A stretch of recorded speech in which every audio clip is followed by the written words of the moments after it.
ആദിയിൽ വചനമായി നീ ഉണർന്നു, അനശ്വര ചൈതന്യമായി അണഞ്ഞു, 7 സ്വരങ്ങളായി എൻ അന്തരാത്മാവിൽ സത്യസംഗീതമായി നീ നിറഞ്ഞു. എന്നെ വിളിച്ച് സംസാരിച്ചു. അടുത്ത് വിളിച്ച് സംസാരിക്കുകയും ചെയ്തപ്പോൾ അക്ഷരാർത്ഥത്തിൽ എന്നെ വിറയ്ക്കുകയാണ്. കാരണം ഒരിക്കൽ പോലും ഞാൻ പ്രതീക്ഷിക്കുന്നില്ല, അങ്ങനെ ഒരു വ്യക്തിയെ പ്രതീക്ഷിക്കുന്നില്ല. ദാസേട്ടാ, ഇദ്ദേഹമാണ് ആ പാട്ട് എഴുതിയത്. ഉടനെ ദാസാറ് ഹസ്താനം തന്നു. എനിക്ക് സന്തോഷമായി. അപ്പോഴേക്കും മനസ്സിലായത് എൻ്റെ ചിരകാല അഭിലാഷം പൂവണിയുകയാണ്.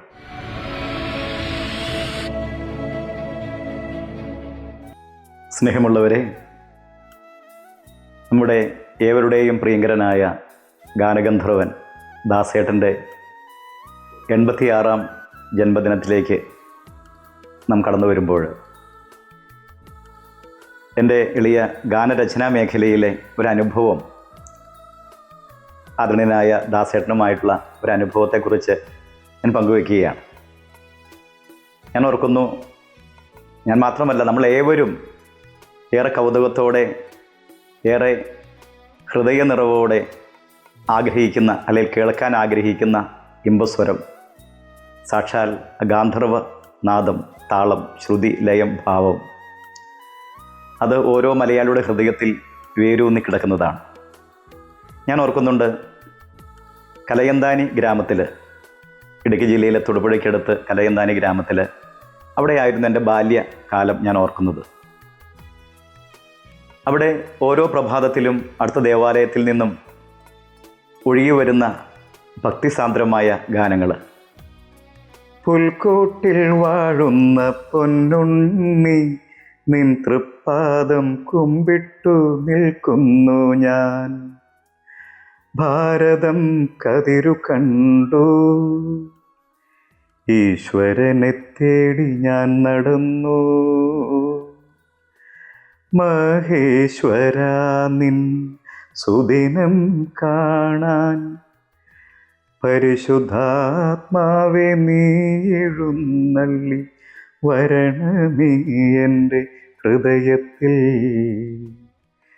നട്ടുച്ച നേരത്ത് കിണറിൻ്റെ തീരത്ത് വെള്ളത്തിനായി ഞാൻ കാത്തിരിപ്പു തുടങ്ങിയ എത്രയോ ഭക്തിസാന്ദ്രമായ ഗാനങ്ങൾ കേട്ടാണ് എൻ്റെ ബാല്യം.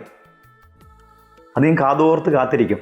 കാരണം ഓരോ പ്രഭാതത്തിലും നേരത്തെ ഉണരും.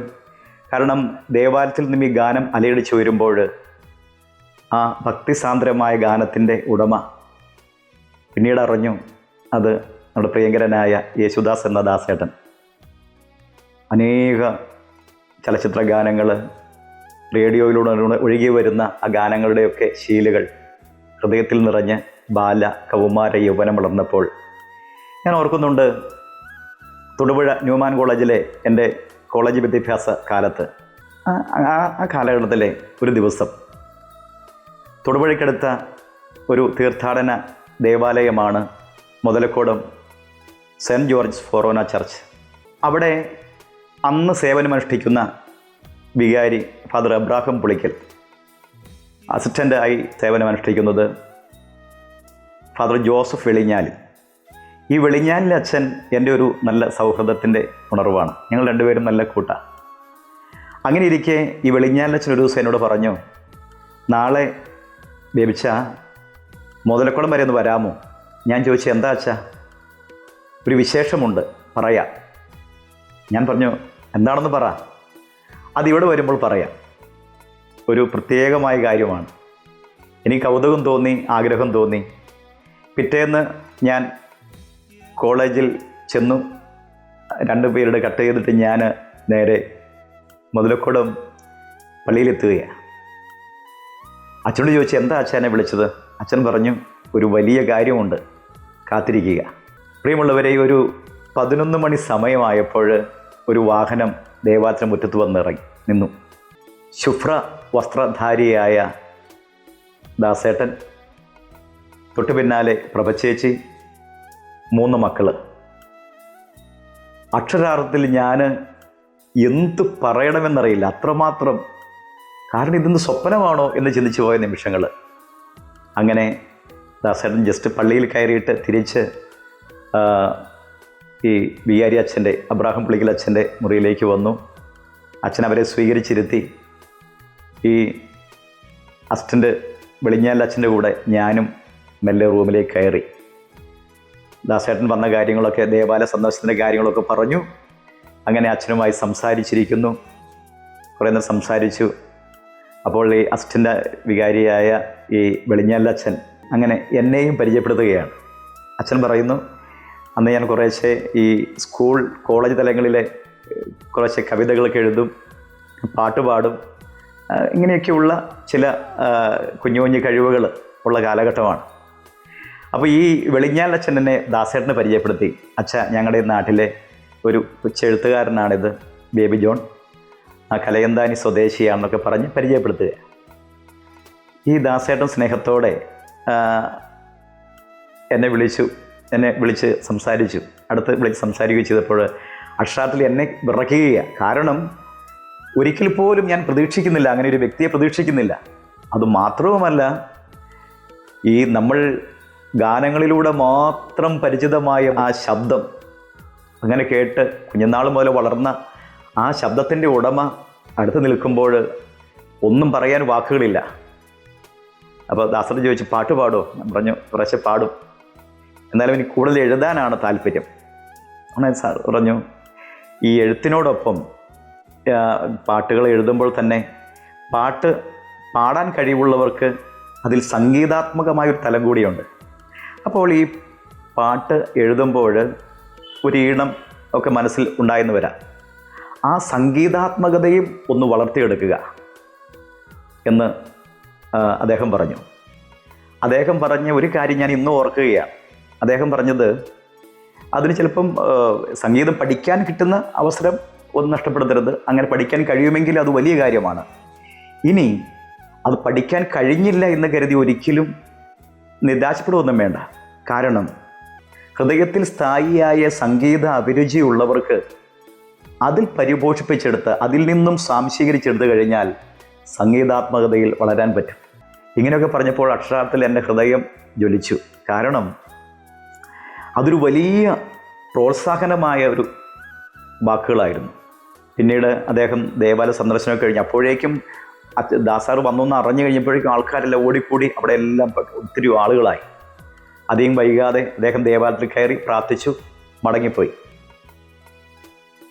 പിന്നീട് ഈ കോളേജ് പഠന മേഖലയിലൊക്കെ ഞാൻ കവിതകളെ കുറിക്കുമ്പോൾ എൻ്റെ മനസ്സിലൊരു ആഗ്രഹം ഉടലെടുത്തു, എൻ്റെ ഗാനവും ദാസാർ പാടണം.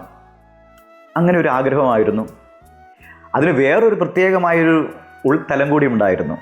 വെറുതെ ഒരു പാട്ട് പാടിയാൽ പോരാ, യേശുദാസ് എന്ന ഗായകനെക്കുറിച്ചൊരു പാട്ട് എഴുതണം, ഒരു ഭക്തിഗാനം. അതായിരുന്നു എൻ്റെ സ്വപ്നം.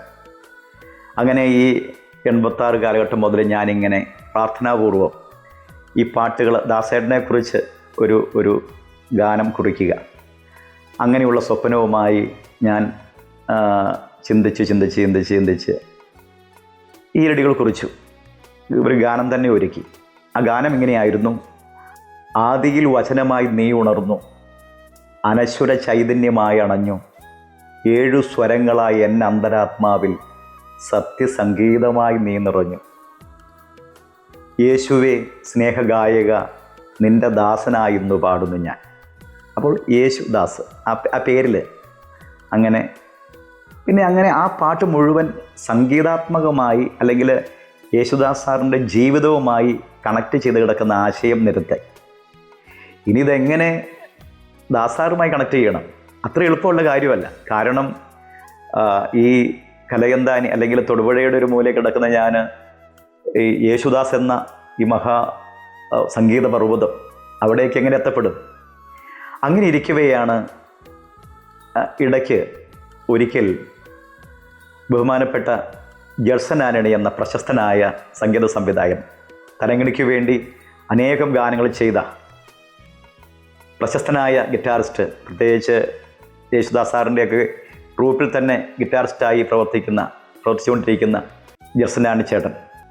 അങ്ങനെ ഞാൻ ഒരിക്കൽ ഈ ജഡ്സൺ ചേട്ടനെ കണ്ടപ്പോൾ എൻ്റെ ഒരു ആഗ്രഹം അറിയിച്ചു, ജഡ്സൺ ചേട്ടാ, ഞാനിങ്ങനെ ദാസേട്ടനെക്കുറിച്ചൊരു പാട്ട് എഴുതിയിട്ടുണ്ട്. ഉടനെ എവിടെ? അദ്ദേഹം ചോദിച്ചു. ഞാൻ പാട്ട് അദ്ദേഹത്തെ കാണിച്ചു. അദ്ദേഹത്തിന് ഗാനം ഇഷ്ടമായി. എന്നിട്ട് അദ്ദേഹം എന്നോട് പറഞ്ഞു, വരട്ടെ, എവിടെയെങ്കിലും സമയമൊത്താൽ നമുക്ക് അതിനെക്കുറിച്ച് ചിന്തിക്കാം. അങ്ങനെ ഈ ജസ്റ്റിൻ ചേട്ടൻ ഇങ്ങനെ പറഞ്ഞു. ഞാൻ കാത്തിരുന്നു. 2000 അവസാനമായപ്പോൾ ഒരു ഫോൺ കോൾ, 2000 നവംബർ മാസം ഒരു ഫോൺ കോള്. ജസ്റ്റിൻ ചേട്ടനാണ് എറണാകുളത്ത് നിന്ന് വിളിക്കുക. ഹലോ ബേബി ജോൺ, താൻ എവിടെയാ? ഞാൻ പറഞ്ഞു ഇവിടെയുണ്ട് സാർ. അങ്ങനെ നാളെ തോപ്പുംപടി വരെ വരണം. തോപ്പുംപടി എന്താ സാർ? അതൊക്കെ അവൾ വരുമ്പോൾ പറയാം. ഏതായാലും എനിക്കിതിങ്ങനെ അറിയാൻ ആഗ്രഹിക്കുകയായി. എന്നാലും പിറ്റേന്ന് ഞാൻ തോപ്പുംപടിയിലെത്തുകയാണ്. തോപ്പുംപടിയിൽ പ്രശസ്തമായ സാന്റാ സിസിലിയ റെക്കോർഡിംഗ് സ്റ്റുഡിയോ ആണ് രംഗം. അവിടെ ചെന്നപ്പോൾ ഞാൻ ചോദിച്ചു, ജസ്റ്റിൻ ചേട്ടാ എന്താ കാര്യം? നീ ശാന്തമായിരിക്കടോ, പറയാം. ജസ്റ്റിൻ ചേട്ടൻ ചിരിച്ചുകൊണ്ട് പറഞ്ഞു, എൻ്റെ പ്രിയ സ്നേഹിതരെ, ഞാൻ ഓർക്കുകയാണ്, ഒരു 10 മണി സമയമായപ്പോൾ ഇതാ അവിടെ ഒരു കാർ വന്നു നിന്നു. മുമ്പ് പറഞ്ഞതുപോലെ ശുഭ്രവസ്ത്രധാരിയായി നമ്മുടെ ദാസാർ ഇറങ്ങി. അദ്ദേഹം റെക്കോർഡ് സ്റ്റുഡിയോയിലേക്ക് കടന്നു വന്നു. ഞാനെല്ലാം മറന്നു നിൽക്കുകയാണ്. അപ്പോൾ ഈ ജസ്റ്റിൻ്റെ അനിയൻ ജോളിച്ചേട്ടനുണ്ട്, അവിടുത്തെ റെക്കോർഡിസ്റ്റാണ് ജോളിച്ചേട്ടൻ. അവിടെ മെള്ളിച്ചേച്ചിയുണ്ട്, അവരെല്ലാവരും എവിടെയുണ്ട്. അപ്പം ഈ ജസ്റ്റിനും പരിചയപ്പെടുത്തി, ദാസട്ട ഇദ്ദേഹമാണ് ആ പാട്ട് എഴുതിയത്. ഉടനെ ദാസാർ ഹസ്താനം തന്നു. എനിക്ക് സന്തോഷമായി. അപ്പോഴേക്കും മനസ്സിലായത് എൻ്റെ ചിരകാല അഭിലാഷം പൂവണിയുകയാണ്. എൻ്റെ ഒരു ഗാനം ദാസാർ പാടുകയാണ്. അങ്ങനെ അന്ന് അദ്ദേഹം ജസ്റ്റിൻ ചേട്ടൻ ചിട്ടപ്പെടുത്തിയ തരങ്ങിണിക്ക് വേണ്ടി ഒരുങ്ങിയ ആ ഗാനം ആദ്യമായി സാന്റാ സിസിലിയ റെക്കോർഡിംഗ് സ്റ്റുഡിയോയിൽ ആലേഖനം ചെയ്യുകയാണ്. അതിൽ വചനമായി നീ ഉണർന്നു, അനശ്വര ചൈതന്യമായി അണഞ്ഞു, 7 സ്വരങ്ങളായ അന്തരാത്മാവിൽ, 7 സ്വരങ്ങളായ അന്തരാത്മാവിൽ സത്യസംഗീതമായി നീ നിറഞ്ഞു. യേശുവേ സ്നേഹഗായക, നിന്റെ ദാസനായിന്നു പാടുന്നു ഞാൻ. യേശുവേ സ്നേഹഗായക, നിന്റെ ദാസനായിന്നു പാടുന്നു ഞാൻ. ആദിയിൽ വചനമായി നീയുണർന്നു, അനശ്വര ചൈതന്യമായണഞ്ഞു, 7 സ്വരങ്ങളായ അന്തരാത്മാവിൽ സത്യസംഗീതമായി നീ നിറഞ്ഞു. യേശുവേ സ്നേഹഗായക, നിന്റെ ദാസനായി ഇന്നു പാടുന്നു ഞാൻ. എൻ്റെ മനസ്സും നയനങ്ങളും നിറഞ്ഞു. കാരണം കുഞ്ഞുനാൾ മുതലേ കേട്ട് ഹൃദയം അല്ലെങ്കിൽ കാതുകൾ, അധരങ്ങൾ എല്ലാം നിറവായി മാറിയ അനേകായിരം ഗാനങ്ങളുടെ ഇതാ ആ സ്വരസാന്നിധ്യം അരികിൽ നിൽക്കുന്നു. ഒരുപാട് സ്നേഹവും ഒരുപാട് വാത്സല്യവും സ്നേഹനിർദ്ദേശങ്ങളൊക്കെ അദ്ദേഹം തരികയായിരുന്നു. ഇതുപോലൊരു ഗാനം, യേശുദാസ് എന്ന ആ നാമത്തിൻ്റെ അല്ലെങ്കിൽ അതിൻ്റെ അർത്ഥം അല്ലെങ്കിൽ ആ സംഗീതാത്മക ജീവിതത്തെക്കുറിച്ചൊരു ഗാനം, അത് ഞാൻ പിന്നീട് ദാസാറിനെ വിളിച്ച് ഞാൻ പറഞ്ഞു, ദാസാറെ എനിക്കിങ്ങനെയുള്ള ആഗ്രഹം ഉണ്ടായിരുന്നു, അതങ്ങ് പാടി എന്നൊക്കെ പറഞ്ഞു. പിന്നീട് ആദരണീയനായ ദാസേട്ടനോടൊപ്പം ഏറെ ഗാനം, ഒരു 10-12 ഗാനങ്ങൾ ഒരുമിച്ച് ചെയ്യുവാനൊക്കെയുള്ള അനുഗ്രഹം ദൈവം എനിക്ക് നൽകി. ദൈവത്തിന് നന്ദി പറയുന്നു. അവിടെയെല്ലാം ഞാൻ കണ്ടത് ഒരു പിച്ച് വെച്ച് നടക്കുന്ന ഒരു കുഞ്ഞിനെ എങ്ങനെ വാത്സല്യത്തോടെ ചേർത്ത് പിടിക്കുന്നു, അതുപോലെയായിരുന്ന മഹാധനനായ ദാസേട്ടൻ ഒരുപാട് നിർദ്ദേശങ്ങൾ നൽകി, സ്നേഹ ഉപദേശങ്ങൾ നൽകി. ഈ സംഗീതാത്മകതയിൽ അദ്ദേഹത്തിനോ രചിച്ചീണം പകരുവാനൊക്കെയുള്ള അനുഗ്രഹം ദൈവം നൽകും. ഒരുപാട് പ്രോത്സാഹനവും വാത്സല്യവും നൽകിയ എൻ്റെ ദാസേട്ടനെ സ്നേഹത്തോടെ ഓർക്കുകയാണ്. ഇപ്പോഴും അദ്ദേഹം അമേരിക്കയിലായിരിക്കുമ്പോഴും ഇടയ്ക്ക് സന്ദേശങ്ങൾ അയക്കാറുണ്ട്. ഈ ക്രിസ്മസിനും ന്യൂ ഇയറിനൊക്കെ എന്നെ തേടി അദ്ദേഹത്തിൻ്റെ സന്ദേശം വരാറുണ്ടായിരുന്നു. സ്നേഹിതനായ പ്രഭചേച്ചി ചില പാട്ടുകൾക്കൊക്കെ കമൻ്റ് പറഞ്ഞ് സ്നേഹം അറിയിക്കാറുണ്ട്. ദാസേട്ടൻ തന്നെ ചില പാട്ടിനെക്കുറിച്ചൊക്കെയുള്ള തിരുത്തലുകളൊക്കെ പറഞ്ഞു തന്ന് പ്രോത്സാഹിപ്പിക്കാറുണ്ട്. എന്താണെങ്കിലും ആദരണീയനായ ദാസേട്ട, അങ്ങയുടെ ശബ്ദനാദ താള ശ്രുതലയം ഭാവങ്ങൾ ഓരോ ഹൃദയങ്ങളിലും കുടിൽ മുതൽ കുട്ടാരം വരെ എല്ലാ ഹൃദയങ്ങളും ചേർത്ത് പിടിക്കുകയാണ്. ഈ ജന്മദിനത്തിന് കേരളത്തിൽ നിന്നും ലോകം മുഴുവൻ പടർന്നു പന്തലിച്ച അവിടുത്തെ സംഗീതാത്മകതയുടെ ആ ശബ്ദബീജകളുടെ അനർഗളമായ ഒഴുക്ക് ഇനിയും തുടരുവാൻ ദൈവം അനുഗ്രഹം നൽകട്ടെ. ആയുരാരോഗ്യ സൗഖ്യത്തോടെ ജീവിക്കുവാൻ ദൈവം ഇനിയും ഏറെ അനുഗ്രഹത്തിൻ്റെ വലങ്കൈ നീട്ടട്ടെ. എല്ലാവിധ പ്രാർത്ഥനകളും നൽകുകയാണ്.